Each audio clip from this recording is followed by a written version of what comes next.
News SPN9 news में आपका स्वागत है और मैं हूं आपके साथ नेहा। आज छत्तीसगढ़ चुनाव को लेकर यहां सबकी नजरें बनी हुई हैं। छत्तीसगढ़ में आज पहले चरण की वोटिंग सुबह 7 बजे से चली हुई है और बता दें आपको कि छत्तीसगढ़ में 90 सीटों पर चुनाव होने हैं, जिसमें कि आज पहले चरण पे 20 सीटों पर चुनाव है। उसी के साथ दूसरे चरण की अगर हम बात करें तो 17 नवंबर को यहाँ दूसरे चरण की वोटिंग देखने को मिलेगी। पहले बता दें आपको कि यहाँ पर आज दो टाइमिंग में 10 सीटों पर दो टाइमिंग को यहाँ पर बांटा गया है। पहले 7 से 3 10 सीटों पर चुनाव है, उसके बाद 7 से 5 बजे तक बाकी की बची 10 सीटों पर यहाँ चुनाव देखने को मिलने वाले हैं। अब यहाँ पर सबको इंतजार है 3 दिसंबर का, क्योंकि लगातार छत्तीसगढ़ की वोटिंग इस वक्त चल रही है। भारी मात्रा में देखा गया था कि जितने भी मताधिकार है यहाँ पर देखने को मिल रहे थे कि वोट देने के लिए जनता लाइनों में यहाँ लगी हुई थी। सुबह का कुछ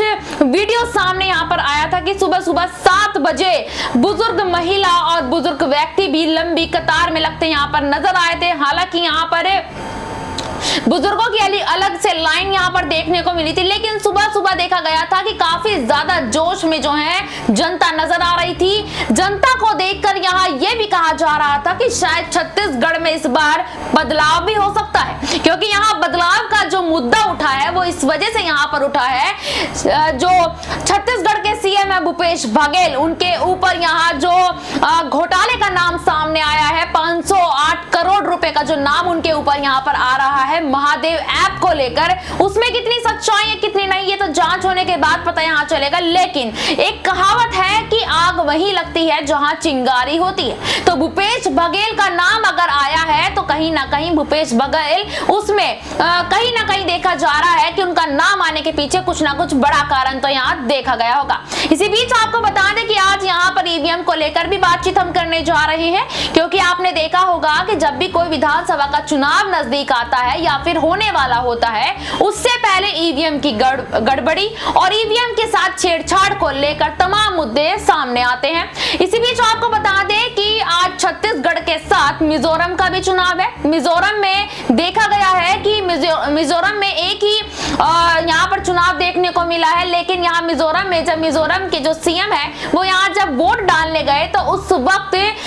उस पोलिंग बूथ की जो EVM मशीन है वो खराब होने की खबर सामने आई थी। हालांकि यहाँ पर कुछ देर बाद उन्होंने दोबारा से वोट डाली थी, तब उनकी वोट यहाँ पर डल चुकी थी। लेकिन यहाँ EVM का मुद्दा बार बार उठता नजर आ रहा है, और यहाँ ही नहीं, आने वाले जो 5 राज्यों के चुनाव है अभी जो बचे हुए राज्य हैं उनमें भी EVM का मुद्दा उठेगा और EVM का मुद्दा हर बार उठता है। हालांकि मैं यहाँ पर बात करूं कल कांग्रेस के नेता दिग्विजय सिंह ने भी, अगर मैं यहाँ पर बात करूं कांग्रेस नेता दिग्विजय सिंह की, तो दिग्विजय सिंह का कल एक बयान सामने आया था। दिग्विजय सिंह का यहाँ पर ये कहना था कि 2014 के बाद जब से यहाँ पर भाजपा की सरकार आई है तब से EVM का मुद्दा इतना ज्यादा उठने लग गया है, और अब यहाँ पर EVM मुद्दा वाकई में उठता नजर आ रहा है। यहाँ पर दिग्विजय सिंह का और दूसरी तरफ कांग्रेस पार्टी के नेताओं का ये भी कहना है कि 2014 के बाद से ही EVM में गड़बड़ी, EVM में धांधली सब कुछ होने लग गई है। तो इसी मामले पर आज हम बात करेंगे। इसी मुद्दे पर चर्चा करने के लिए मेरे साथ यहाँ पर दौलत मौजूद है। दौलत से भी हम जानना चाहेंगे कि आखिरकार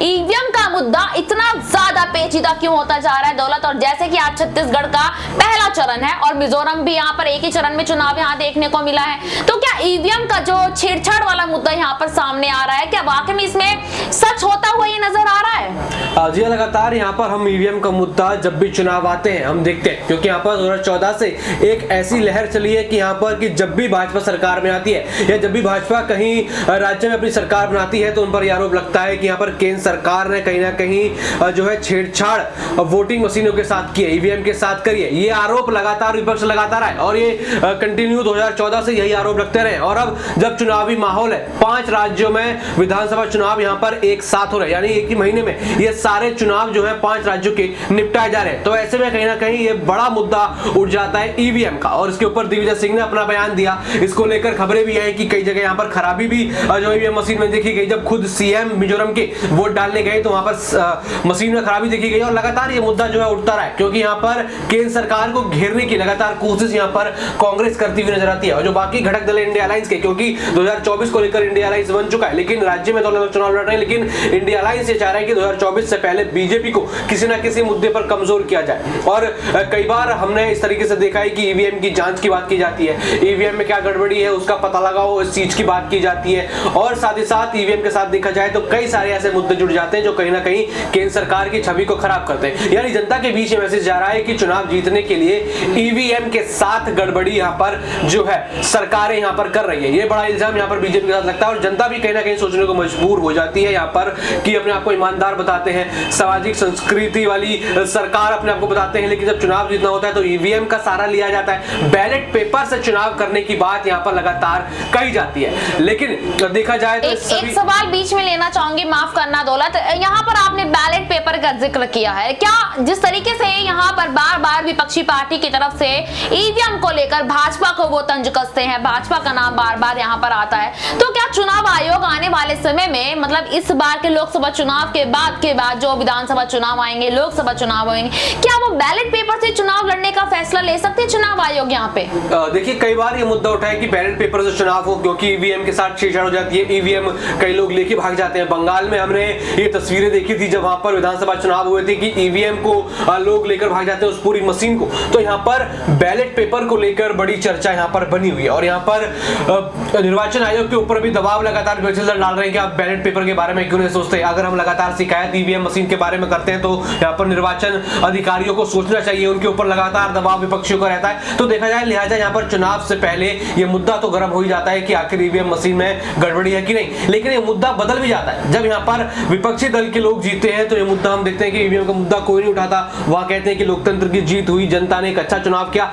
लेकिन बीजेपी जीत जाए तो यहाँ पर कहते हैं कि अधिकारों को हनन हुआ, लोगों को दबाया गया, यहाँ पर लोकतंत्र जो है खत्म किया गया और ईवीएम के साथ गड़बड़ी। तो ये मुद्दे लगातार चुनाव में परस्पर उठना लाजमी हो जाते हैं। बिल्कुल, यहाँ पर देखिए ये मुद्दे उठना चुनाव में लाजमी हो जाते हैं और यहाँ पर ईवीएम की तरह दूसरा मुद्दा भी यहाँ पर उठा हुआ है, ईडी का मुद्दा। आपको बताते चले कि यहाँ पर छत्तीसगढ़ के सीएम भूपेश बघेल के ऊपर ईडी का समन जारी हुआ था और उनका नाम यहाँ एक घोटाले से मिलता हुआ नजर आया था। उससे पहले राजस्थान के सीएम के बेटे यहाँ पर अशोक गहलोत के बेटे वैभव गहलोत को भी ईडी ने पेश होने की यहाँ पर सलाह दी थी और दूसरी तरफ गोविंद सिंह डोटासरा, तीसरी तरफ अरविंद केजरीवाल और उनके पार्टी के यहाँ पर नेता। ईडी का बार बार यहाँ पर जिक्र किया जा रहा है दौलत की। लगातार आप देख रहे होंगे कि जैसे जैसे चुनाव यहाँ पर नजदीक आया, 5 राज्यों के चुनाव, उसके बाद लोकसभा का चुनाव में भी काफी कम समय यहाँ पर रह गया है, लेकिन जैसे जैसे यहाँ लोकसभा का चुनाव नजदीक आ रहा है वैसे ईडी का मुद्दा और ज्यादा यहाँ पर बढ़ता जा रहा है। क्या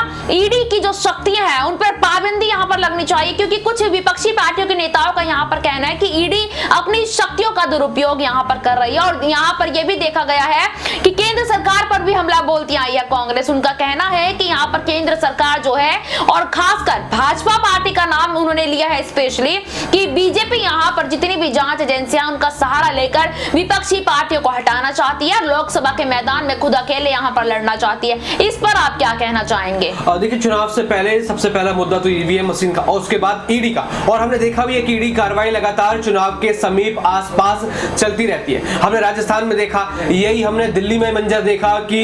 जो इंडिया अलायंस का घटक दल है आम आदमी पार्टी, जो बाकी राज्यों में अपना दिल्ली मॉडल लेके जा रहा था और लगातार जनता का समर्थन उनको मिल रहा था, उनकी रैलियों में यहाँ पर हजारों की लाखों की भीड़ आ रही थी और वो कहीं ना कहीं किसी दल को या कई लोगों को पसंद नहीं आई और ये आरोप खुद यहाँ पर अरविंद केजरीवाल लगाए कि मेरा चुनाव प्रचार रोकने की बस ये कोशिश की जा रही है, मेरे नेताओं को जेल में डाला जा रहा है, मुझे जो है फांसने की कोशिश की जा रही है सिर्फ इसीलिए कि मैं चुनाव प्रचार ना कर पाऊं। और दुरुपयोग का इस्तेमाल, माफ कीजिएगा, लगातार दुरुपयोग करने की बात यहाँ पर विपक्षी द्वारा कही जाती है और कहा जाता है कि ईडी को रोको। और यहाँ पर अशोक गहलोत का भी बड़ा बयान यहाँ पर आया था कि अब कुत्तों से ज्यादा देश में ईडी यहाँ पर घूम रही है, यानी सीधा सीधा ईडी पर निशाना साधा जा रहा है और ईडी के जरिए केंद्र सरकार को यहाँ पर घेरे में लिया जा रहा है कि क्या केंद्र सरकार चुनाव ईडी के द्वारा प्रभावित करवाना चाहती है।